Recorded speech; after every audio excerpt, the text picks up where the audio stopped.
Google search কৰিবা, চাবা, তপককে উত্তৰ দি দিবা। কিন্তু আমিতো সেইটো পৰিৱেশ পোৱা নাছিলোঁ। কিন্তু তাৰ পিছতো আমিবিলাক ক'ৰবাত নহয় ক'ৰবাত নিজক লৈ সজাগ আৰু সচেতন আছিলোঁ কাৰণে চাগে আজি মূৰ দাঙি থিয় হ'ব পাৰিছোঁ, নিজৰ ভৰিৰ ওপৰত ভৰ দি খাব পাৰিছোঁ। মই সেইটোকে তোমালোককো কওঁ যে নিজৰ ওপৰত যদি তোমালোকৰ আত্মবিশ্বাস প্ৰবল আৰু নিজক যেতিয়া তুমি চিনি পাবা, বুজি পাবা কোনটো কামৰ কাৰণে তুমি যোগ্য, তুমি চাবা তোমাৰ কাৰণে পৃথিৱীখনত ক'ৰবাত নহয় ক'ৰবাত এটা জেগা আছে। চোকা হ'ব লাগে, মেধা হ'ব লাগে, মই সেইটো বেয়া বুলি কোৱা নাই, নহ'বলৈও কোৱা নাই। প্ৰত্যেকগৰাকী ল'ৰা ছোৱালী চোকা হওক, ভালকৈ পঢ়ক, নম্বৰ ভালকৈ পাওক, সেইটো ময়ো বিচাৰোঁ। কিন্তু একমাত্ৰ লক্ষ্য আৰু উদ্দেশ্য কেতিয়াও সেই নম্বৰকেইটা হ'ব নোৱাৰিব, মই সেই কথাটোত কৈছোঁ তোমালোকক। তাৰ লগে লগে তুমি আনুষংগিকভাৱে এজন পূৰ্ণাংগ মানুহ হ'বৰ কাৰণে আৰু বহুখিনি গুণ লাগিব, বহুখিনি দিশ লাগিব। কোনোবাই তোমালোকে ইয়াত গান গাই ভাল পোৱা, কোনোবাই ইয়াত খেলি ভাল পোৱা, কোনোবাই ইয়াত এনেকুৱা আছে যে বিউটিচিয়ান হ'ব বিচৰা, কোনোবা ছোৱালী অকল সৌন্দৰ্য চৰ্চা কৰি ভাল পায়, কোনোবাই হয়তো ব্যৱসায়ৰ চিন্তাৰে তেওঁলোক যদিও পঢ়ি আছে, তেওঁলোকৰ মগজুটোত অনবৰত বেপাৰ বাণিজ্যই ৰূপি থাকে, খুলি থাকে। তেওঁ সেই যিখিনি চিন্তাৰ মানুহ, মই তেওঁলোকক কৈছোঁ যে তুমি কোনটো কামৰ কাৰণে যোগ্য, তুমি নিজক সেইটো সুধিবা, সুধি সেইমতে কৰিবা। কিয় কৈছোঁ মই? পৃথিৱীত এনেকুৱা বহুত ব্যক্তিৰ নাম মই তোমালোকৰ আগত ল'ব পাৰোঁ যি কেতিয়াও চাৰ্টিফিকেট আৰু মাৰ্কশ্বিটত চোকা নাছিল, কিন্তু পৰৱৰ্তী সময়ত তেওঁলোক কিন্তু বিশ্ববিখ্যাত মানুহ হৈছে। উইনষ্টন চাৰ্চিল, যিবিলাকে হিষ্ট্ৰী পঢ়িছা, যিবিলাকে পলিটিকেল চায়েন্স পঢ়িছা, তোমালোকেতো নামটো শুনিছা, জানা অন্ততঃ। দ্বিতীয় বিশ্বযুদ্ধৰ সময়ৰ গোটেই পৃথিৱীখনৰ মহানায়ক আছিল সেই সময়ৰ ইংলেণ্ডৰ প্ৰধানমন্ত্ৰীজন। সেই উইনষ্টন চাৰ্চিল পৰৱৰ্তী সময়ত পৃথিৱীৰ একমাত্ৰ ৰাষ্ট্ৰনেতা যি প্ৰথম নোবেল পুৰস্কাৰ পাইছিল। ব্ৰিটেইনৰ সেই প্ৰধানমন্ত্ৰীগৰাকীয়ে অভিলেখ সৃষ্টি কৰিছে। কিন্তু উইনষ্টন চাৰ্চিলৰ জীৱন যিসকলে তোমালোকে জানা বা জীৱনী যিসকলে পঢ়িছা, তেওঁলোকৰ কাৰণে মোৰ কথাটো নতুনত্ব নহ'ব। কিন্তু যিসকলে নাই পঢ়া, তোমালোকে মনত ৰাখিবা যে উইনষ্টন চাৰ্চিল ছাত্ৰ অৱস্থাত 3খন বিদ্যালয় সলাবলগীয়া ছাত্ৰ আছিল। 3খন বিদ্যালয় সলাইছিল উইনষ্টন চাৰ্চিলে। এই যে ইলেক্ট্ৰিক বাল্বটো জ্বলি আছে, এই ইলেক্ট্ৰিক বাল্বৰ যিগৰাকী আৱিষ্কাৰক Thomas Alva Edison. Thomas Alva Edison ছাত্ৰ অৱস্থাত কিমান চোকা আছিল, ইমানেই গাধা আছিল, হেডমাষ্টৰে স্কুলৰ পৰা উলিয়াই দিছিল আৰু মাকক মাতি আনি কৈছিল, এই গাধাটোক লৈ যাওক, মই আৰু কেতিয়াও পঢ়ুৱাব নোৱাৰোঁ, মোৰ স্কুললৈ নপঠিয়াব। লাজে অপমানে মাকে লৈ গৈছিল সেই গাধা ল'ৰাটোক। ওচৰ চুবুৰীয়াই যেতিয়া মাকক সুধিছিল ইয়াক কিয় নপঠিওৱা হ'ল স্কুললৈ, মাকে কি কৈছিল তেতিয়া? বোকাত মিছা কথা। বুকুত এসোপামান বেদনা লৈ ওচৰ চুবুৰীয়াক তেওঁ দুখেৰে ক'ব লগা হৈছিল যে নাই, স্কুললৈ নপঠিয়াওঁ, স্কুলত যিবোৰ পঢ়ুৱাই সি আগতীয়াকৈ বুজি পাই যায়, ঘৰত থাকি জানে। কিমান মিছা কথা এটা কৈছে। কিন্তু সেই মানুহজনী ভাগি পৰা নাছিল, হাৰি যোৱা নাছিল।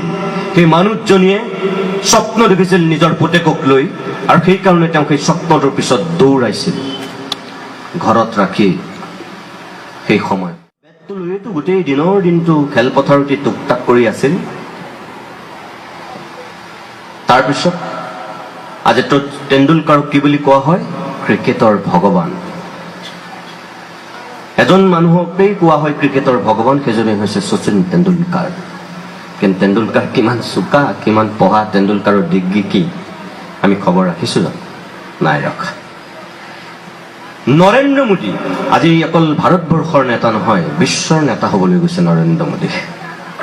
নৰেন্দ্ৰ মোদী কিমান চোকা, কিমান পঢ়া, কিমান পঢ়িছে মোদীয়ে, আমি কিমান গুৰুত্ব দিওঁ সেইটো। এইখিনি পৰ্যায়লৈ নৰেন্দ্ৰ মোদী কেনেকৈ গৈছে?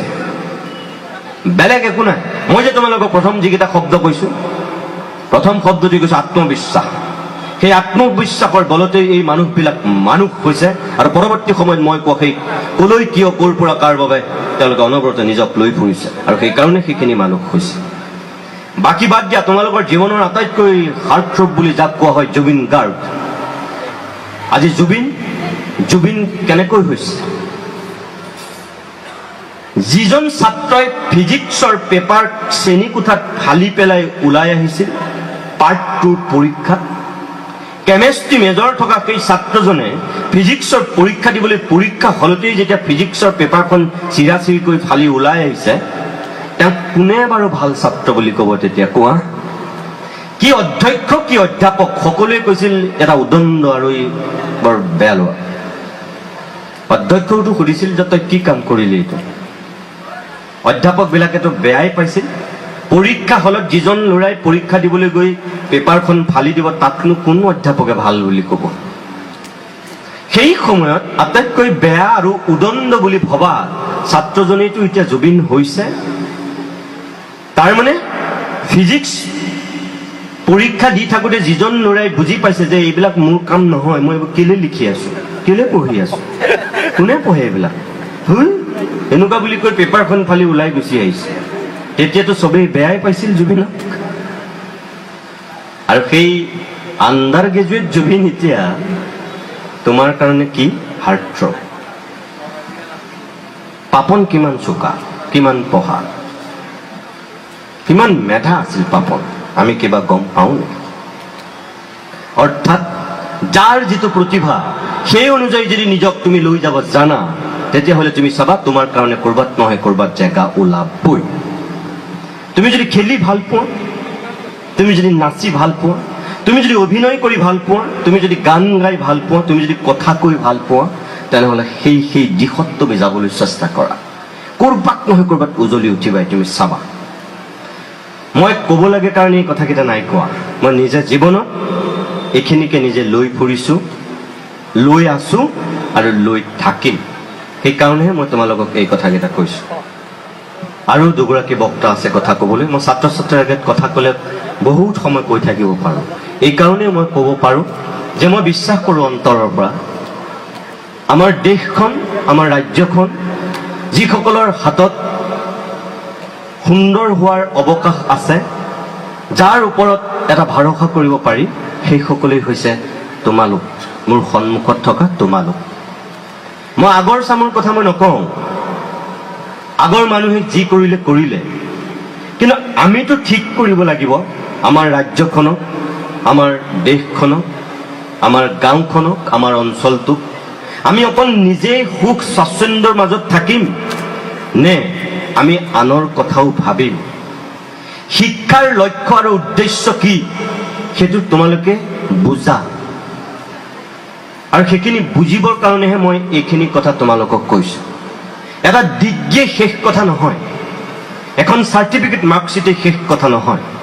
তুমি পূৰ্ণাংগ মানুহ হ'বলৈ ইয়ালৈ আহিছা, তুমি মনত ৰাখিবা, ইয়ালৈ আহিছা তুমি পূৰ্ণাংগ মানুহ হ'বলৈ। তুমি পলিটিকেল চায়েন্স পঢ়িছা নে তুমি ইংলিছ পঢ়িছা, আছামিজ পঢ়িছা, তুমি হিষ্ট্ৰী পঢ়িছা, সেইটো ডাঙৰ কথা নহয়।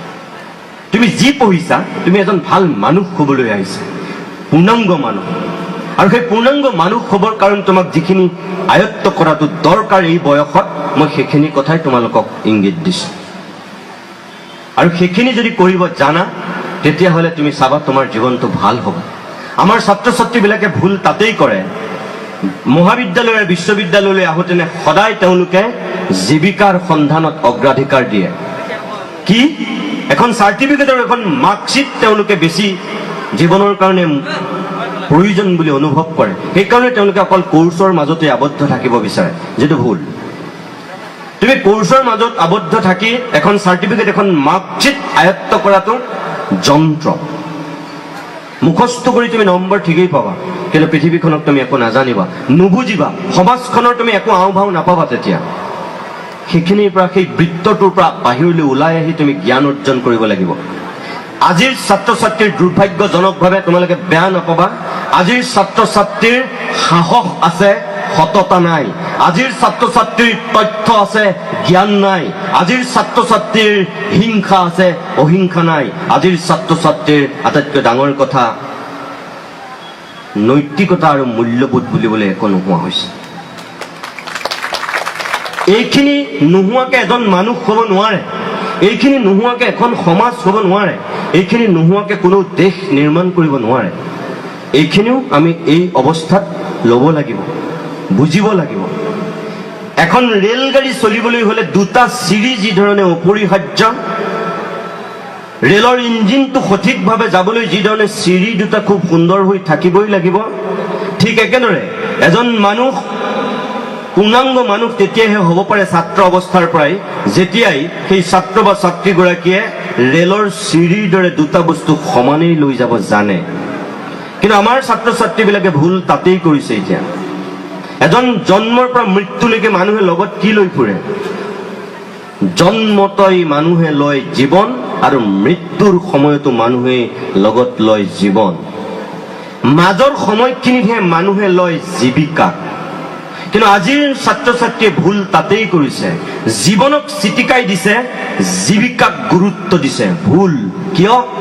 জীৱন নাথাকিলে জীৱিকাৰ কোনো কাম নাই, জীৱন থাকিলেহে জীৱিকাৰ মূল্য আছে। গতিকে আমি ৰেলৰ চিৰি দুটাৰ দৰে জীৱন আৰু জীৱিকাক আগুৱাই নিব লাগিব। এফালে জীৱন, আনফালে জীৱিকা। এই যে তোমালোকে ইয়াত কোৰ্চৰ মাজত আবদ্ধ থাকি চাৰ্টিফিকেট মাৰ্কশ্বিট ল'বা, এটা চাকৰিৰ কাৰণে, ব্যৱসায়ৰ কাৰণে তোমালোকে চিন্তা কৰিবা, এইটো তোমাৰ জীৱিকা, এইটো জীৱন নহয়। কিন্তু তাৰ বাহিৰে বাকীখিনি তোমাৰ জীৱন। সুখ স্বাচ্ছন্দ্য আনন্দৰ মাজত থকাটো জীৱন। চোৱা, তুমি বীজটো ভাল, তুমি ঘৰৰ সন্তান ভাল। এই যে শংকৰদেৱক আইতাকে কৈছিল, ভাল আমৰ পুলি হৈ বকৰাণীত গজলি বুলি, কিয় কৈছিল?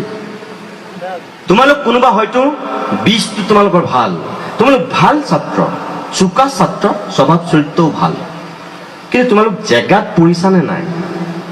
গুটি বীজ ভাল হলে য'তে ত'তে সিঁচি দিলেই কি ঠন ধৰি উঠিব নেকি? সেই মাটিডৰা তাত কিমানখিনি পলস আছে, সেই মাটিখিনি কোনটো শস্যৰ কাৰণে উপযুক্ত, সেইটোও কিন্তু খেতিয়কে খিয়াল ৰাখিব লাগিব।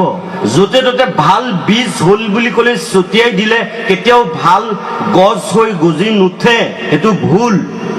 গতিকে বীজ অনুসৰি, মাটি অনুসৰি তাত ৰোপণ হ'ব লাগিব। তোমাৰ যিটো কেপাচিটি, সেই অনুসৰি তুমি নিজক ঠিক কৰি আগুৱাই নিব পাৰিব লাগিব। তেতিয়াহে তুমি ভাল মানুহ হ'বা, পূৰ্ণাংগ মানুহ হ'বা, নিজৰ জীৱনটোত সফল হ'বা। মই ইয়াত আৰু নাথাকো, মই যামগৈ। প্ৰকাশ দাসৰ আৰু চৌধুৰী ছাৰৰ মই বক্তব্য শুনিব নোৱাৰিম, মই দুখিত। 45 মিনিট সময় মই কথা কৈছোঁ আৰু নকওঁ। মই আশা কৰিম তোমালোক যি লক্ষ্য আৰু উদ্দেশ্য লৈ পুথিমাৰী মহাবিদ্যালয়লৈ আহিছা, সকলোৱে তোমালোকৰ জীৱনবোৰ ভাল হওক, সুখ আনন্দ সমৃদ্ধিৰে ভৰি পৰক, মই তাৰেই কামনা কৰিম। প্ৰত্যেকগৰাকী ছাত্ৰ ছাত্ৰী তোমালোক ভাল মানুহ হোৱা, সফল হোৱা জীৱনৰ বাটত। ক'ৰবাত কোনোবা ব্যৱসায়ী হ'ব, ক'ৰবাত কোনোবা হয়তো ভাল প্ৰশাসনিক বিষয়া হ'ব, কোনোবা শিক্ষক হ'ব, কোনোবা সাংবাদিক হ'ব, কোনোবা অভিনেতা হ'ব, কোনোবা অভিনেত্ৰী হ'ব। তেনেকৈও সফল হ'ব পাৰে। সফলতাৰ সংজ্ঞা মানুহভেদে ভিন্ন। গতিকে তুমি নিজৰ শক্তি অনুযায়ী নিজৰ জীৱনটোত আগুৱাই নিবলৈ চাবা, তেতিয়া দেখিবা মই কোৱা কথাকেইটা তোমালোকৰ জীৱনত খাপ খায়। অধ্যক্ষ মহোদয়কে প্ৰমুখ্য কৰি ছাত্ৰকতা সভাৰ সমূহ বিষয়ববীয়া মই ধন্যবাদ জনাইছোঁ মোক ইয়ালৈ আমন্ত্ৰণ কৰাৰ কাৰণে। আৰু মই তোমালোকক কৈছোঁৱেই, মই যিখিনি কথা কৈছোঁ মোৰ নিজস্ব চিন্তাৰে, মই নিজৰ বিবেকেৰে যিখিনি ক'ব লাগে বুলি ইয়াত ভাবোঁ, মই সেইখিনিহে কৈছোঁ। শেষত আকৌ কৈছোঁ, লক্ষ্য নিৰ্দিষ্ট কৰি উদ্দেশ্য যদি তোমাৰ মহান হয়, ভগৱান তেতিয়া তোমাৰ সহায়ক হ'বই, ক'লেও তোমাক ৰাখিব নোৱাৰে। তুমি এইটো পাহৰি নাযাবা যে তুমি এখন মহাবিদ্যালয়লৈ আহিছা, পঢ়িবলৈ আহিছা, ঘৰত মা দেউতা আছে, তেওঁলোকে বেয়া পোৱা কাম, তেওঁলোকক বদনামী কৰা কাম তোমালোকে নকৰিবা। তোমালোকে যদি ইয়াত কমলপুৰত যদি কিবা এটা অপ্ৰীতিকৰ ঘটনা ঘটোৱা, তুমি অকল ছাত্ৰজন বদনামী নোহোৱা, বদনামী হৈ যাব এই 1500 ছাত্ৰ ছাত্ৰী থকা পুথিমাৰী মহাবিদ্যালয়। বদনামী হৈ যাব তোমাৰ সেই নিষ্পাপ মা দেউতাহাল, বদনামী হৈ যাব তুমি যিটো ঘৰৰ পৰা আহিছা সেই ঘৰখনৰ মানুহখিনি, বদনামী হৈ যাব তোমাৰ ঘৰখন যিখন গাঁৱত, সেই গাঁওখন অমুক গাঁৱৰ ল'ৰা, অমুকৰ সন্তান, অমুকৰ ভায়েক, অমুক মহাবিদ্যালয়ৰ ছাত্ৰ। কিয় সেইটো বদনামৰ ভাগি কৰিলা তোমালোকে? আমি কিমানেই ভাবোঁ সেই কথাটো। এটা ল'ৰাই বেয়া কাম কৰিছে, গোটেই মহাবিদ্যালয়খন বদনামৰ ভাগি হৈছে। কিয়? কোনে দিলে তোমাক সেই অধিকাৰ? মই যদি ইয়াত নক'বলগীয়া কথা কওঁ, মই নিতুমণি শইকীয়া বদনামী হৈ নাযাম। 450 কৰ্মচাৰী থকা প্ৰতিদিন টাইমছ চেনেলটো বদনামী হ'ব কিয় কোনে দিলে অধিকাৰ মই নিজে গণ্ডগোল কৰিছোঁ আৰু বদনামী হৈছে মোৰ ঘৰখন মোৰ মা দেউতা মোৰ কাৰ্যালয়টো পাপ এইটো অন্যায় নাপায় কৰিব আমি সকলো যদি সেই দায়বদ্ধতাৰে নিজক জানি বুজি আমি আগুৱাই লৈ যাব জানো তেতিয়া আমাৰ চাবা নিজৰো ভাল সমাজৰো ভাল দেশখনৰো ভাল আমাৰ সামগ্ৰিকভাৱে মানৱ জাতিৰ ভাল সেইখিনিকে তোমালোকে অনাগত দিনত কৰিবা বুলি আশা কৰি মই মোৰ বক্তব্যৰ ইমানতে সামৰণি মাৰিছোঁ নমস্কাৰ